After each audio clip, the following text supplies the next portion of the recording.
Резиденцијален објект палата од крајот на 4-тиот и почетокот на 3-тиот век пред нашата ера, слична на градбите од античките македонски центри во Пела, Вергина и Олинд, открија кумановските археолози при истражувањето на локалитетот Градиште во село Младо на Горичане. Со откриените движни наоди, керамика, накит, но пред се архитектура, се потврдува влијанието и присуството на елементите од Македонското кралство по смртта на Александар III, велат од Кумановскиот музеј.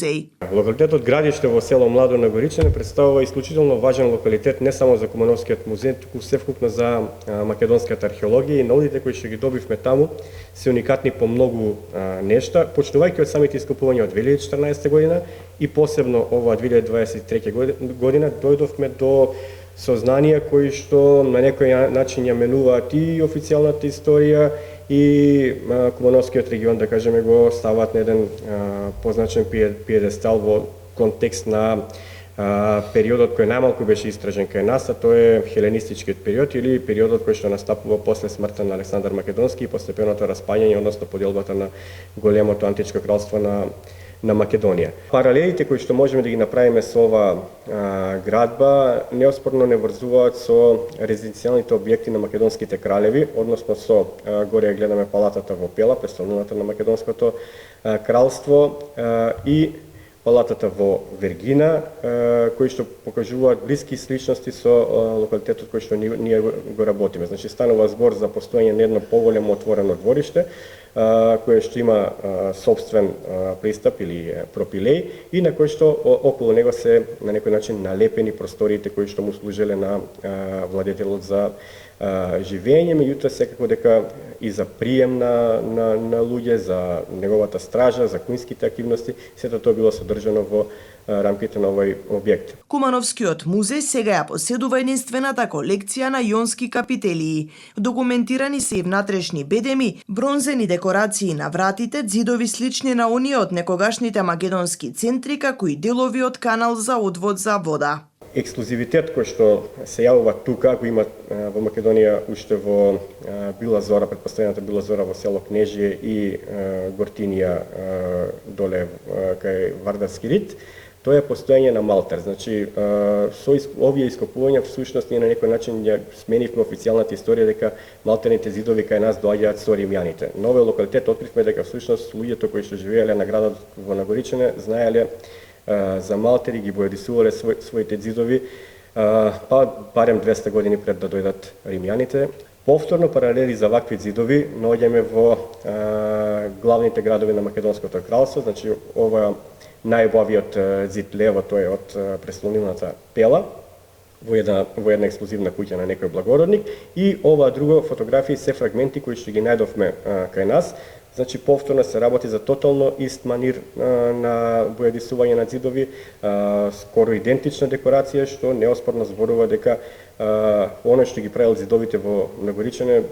ги имал пред очи ѕидовите во Пела и му биле доста блиско познати. Реконструкција на таа куќа која што е пронајдена во Пела и она што е останато кај нас во Нагоричане. Понатаму, системот на спроведување и филтрирање на вода исто така го наоѓаме во Нагоричане, а десна е фотографијата од Пела. Ова година имавме уште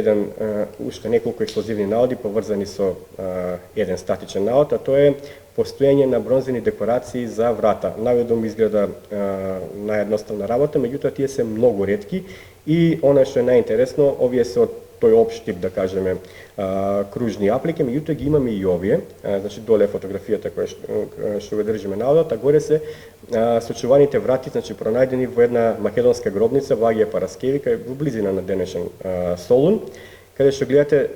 сосема идентични декорации, бронзени апликации. Локалитетот Градиште во Младо на Горичане започна интензивно да се истражува од 2014 година на иницијатива на Управата за заштита на културно наследство. Кумановскиот музеј со својот тим археолози самостојно започна да работи од 2018 година.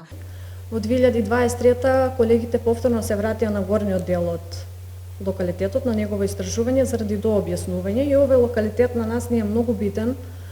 поради тоа што е единствениот истражуван локалитет од периодот непосредно по смртта на Александар Македонски. Наодите кои што се најдени ја сочинуваат скоро 100% од хеленистичката збирка во музејот, која што претходно пред откривање на овој локалитет броела многу мал број на предмети. Исто така некои од нодите кои што се пронајдени се уникатни и како такви единствени во музејските збирки на Македонија. Ово е особено карактеристично поради местоположбата на Кумановскиот регион во однос на поголемите македонски центри Пела, Вергина и Олинд. И исто така битно е да се напомене дека овие наоди посочуваат на тоа дека постоела тесна поврзаност помеѓу овој регион со развиените медитерански центри и тука постоел некој антички град некаде околу пред 2300 години со непознато име кој што имал своји владетели, меѓутоа биле поврзани со јасно дека биле поврзани со Македонското кралство на југот и на нас не е многу битно овој проект да продолжи да се реализира секоја година, да продолжи со сондажно ископување, зашто тоа е единствениот начин да се дојде до сознание како се формирале тие градови и тие региони пред да бидат преземени од римјаните и да бидат дел од античката римска култура. Годинава за истражувањата Министерството за култура одвои само 150.000 денари.